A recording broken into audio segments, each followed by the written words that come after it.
अमरापुर नाम के गांव में महेश नाम का गरीब किसान अपनी पत्नी सीता के साथ रहता था। महेश अपने गांव का सबसे गरीब व्यक्ति था। महेश रोज किसी न किसी के यहाँ मजदूरी करके थोड़े बहुत पैसे कमा पाता था। जितने रुपए की आमदनी होती उसी से ही दोनों का जीवन किसी तरह कट जाता था। महेश के पास रहने के लिए एक अच्छा घर भी नहीं था। उसका घर बहुत ही पुराना और मिट्टी का बना हुआ घर में रहता था। महेश के पास इतने पैसे भी नहीं थे जिससे वह घर की मरम्मत करवा सकता था, इसलिए कभी कभी महेश खुद ही घर की मरम्मत किया करता था और खाने के लिए 2 वक्त की रोटी भी बहुत मुश्किल से जुटा पाता था। गरीबी होने के कारण सारे गांव वाले उन दोनों की पहनावा देखकर कोई भी इज्जत नहीं करते थे। जिस नदी से सभी गांव वाले पानी लेते थे, अगर उस नदी से पानी लेने महेश या महेश की पत्नी सीता पानी लेने जाते तो सभी गांव वाले उन्हें भगा देते थे। अरे कलमुही, तू फिर आ गई पानी लेने। गलती से भी अपना मटके में पानी भरने की कोशिश मत करना। रुक, हमें पहले अपना मटका भरने दे, फिर हमें यहाँ से जाने के बाद तुम अपना मटका भरना, समझी ना? सीता चुपचाप सारी बातें सुनती है और किसी को कुछ नहीं कहती है। सारी औरतों के चले जाने के बाद सीता उदास मन से मटके में पानी भरती है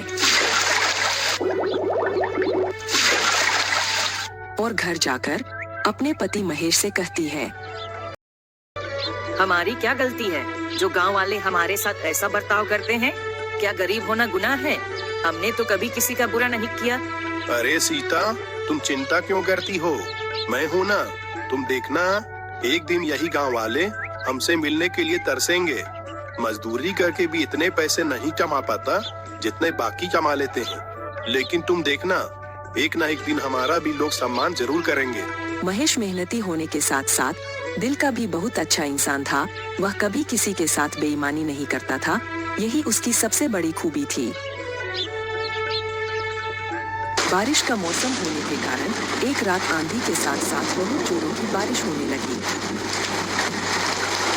महेश का घर कच्चा होने के कारण महेश को बहुत डर लगने लगा कि तूफान के साथ घर के छत उड़ ना जाए। सीता, बाहर बहुत जोरों की तूफान के साथ साथ बारिश हो रही है। मुझे लगता है हमारे घर की छत ज्यादा देर तक नहीं टिक पाएगी। जी, मैं बोल रही थी, हमारे पास जो भी जरूरी सामान है ना, उसे हम एक बोरे में भरकर आपके भैया रामलाल के यहाँ दे आते हैं। हाँ हाँ, तुम सही बोल रही हो। चलो जल्दी जल्दी हमारे जरूरत के सामान को एक बोरे में भर देते हैं, फिर भैया के यहाँ चलेंगे। महेश और उसकी पत्नी कुछ जरूरी सामान को एक बोरे में भरकर कुछ दूर अपने भाई के घर जाने लगते हैं। महेश के भाई का घर पक्का मकान था। भैया, अरे ओ भैया, दरवाजा खोलो, कुछ काम है। क्या हुआ? इतनी बारिश में यहाँ क्यों आए हो? भाई, तुम्हें मेरे घर का हाल तो पता ही है। सारा सामान पानी में भीग न जाए, इसलिए मैं कुछ अपना जरूरी सामान तुम्हारे घर में रखना चाहता हूँ। क्या तुम्हारा सामान मेरे घर पर? नहीं नहीं नहीं नहीं नहीं, मेरी पत्नी मुझे बहुत डांटेगी। तुम जाओ, अपने घर में ही रहो। महेश का भाई गुस्से में अपने घर के अंदर चला गया। महेश और सीता दोनों दुखी होकर अपने घर लौट जाते हैं। दोनों पूरी रात अपनी सामान की रखवाली के लिए रात भर नहीं सोते हैं। सुबह हुई, अब तक बारिश बंद हो चुकी थी। अब ऐसी बरसात के मौसम में महेश को एक भी काम नहीं मिल पा रहा था। कुछ महीने इसी तरह गुजर गए।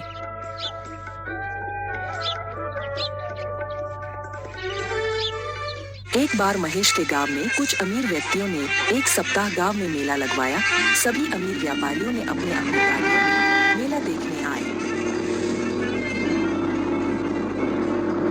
तभी एक व्यापारी अपनी गाड़ी से गांव में आ जाता है।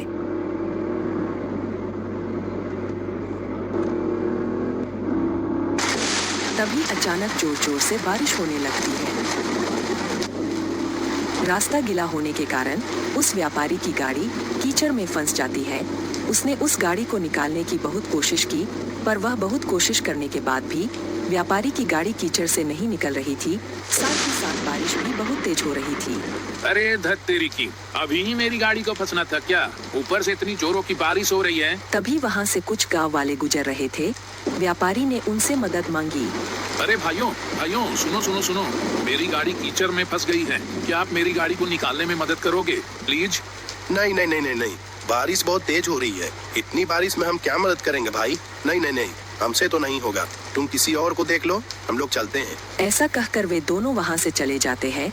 लगातार बारिश हो रही थी। व्यापारी सभी को आवाज लगाकर बुला रहा था। भाइयों मेरी मदद करो, मेरी मदद करो। अरे भाई कोई है क्या आसपास? मेरी गाड़ी कीचड़ में फंस गई है, इसे निकालने में मेरी मदद करो। भाइयों मेरी मदद करो। लेकिन सभी गांव वाले उसकी मदद करने से इनकार कर रहे थे। तभी महेश सभी जगह से काम की तलाश कर निराश होकर उसी रास्ते से घर लौट रहा था। तभी उसने देखा कि एक व्यापारी की गाड़ी कीचड़ में फंसी हुई है और व्यापारी मदद के लिए लोगों को आवाज लगा रहा है। उसे देखकर महेश गाड़ी के पास आया। साहब, क्या मैं आपकी गाड़ी निकालने में कुछ मदद कर सकता हूँ क्या? हाँ हाँ बिल्कुल भाई, बिल्कुल बिल्कुल। मैं तो तभी से लोगों को मदद के लिए आवाज दे रहा हूँ, कोई मदद करने को तैयार ही नहीं है। ऊपर से ये भारी बारिश ने दिमाग खराब कर रखा है। अच्छा, मैं गाड़ी के अंदर बैठकर गाड़ी को आगे बढ़ाने का प्रयास करता हूँ, तुम गाड़ी को पीछे से धक्का देने की कोशिश करो। साहब, इसके पहिए कीचड़ में अंदर तक धंस गए हैं। मैं पीछे से धक्का देता हूँ, आप गाड़ी को निकालने की कोशिश करें। थोड़ी मशक्कत के बाद गाड़ी कीचड़ से बाहर निकल गई। गाड़ी थोड़ी आगे तक गई। महेश गाड़ी को देख रहा था।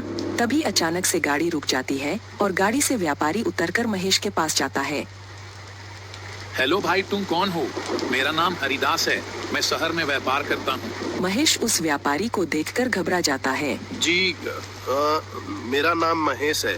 मैं कई सालों से इसी गांव में रह रहा हूँ। अच्छा, वैसे तुम बहुत अच्छे इंसान लगते हो। पिछले 1 घंटे से मैं यहीं फंसा हुआ था, किसी ने मेरी मदद नहीं की, सिर्फ तुमने मेरी मदद की।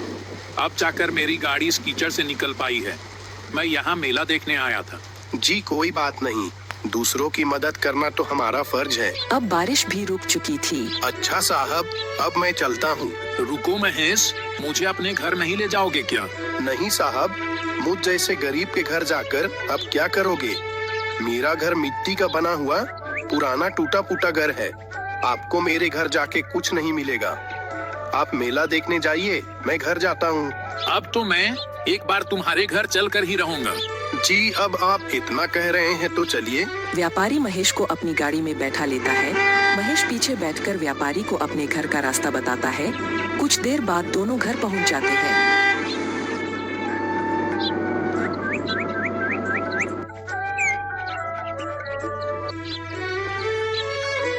सीता, अरे ओ सीता, हमारे घर साहब आए हैं, उनका स्वागत नहीं करोगी क्या?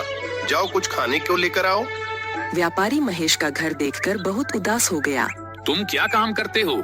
साहब, क्या बताऊं, मैं तो कब से काम की तलाश में हूँ, कोई काम ही नहीं देता। बस इधर उधर से घूमकर मजदूरी का काम कर लेता हूँ।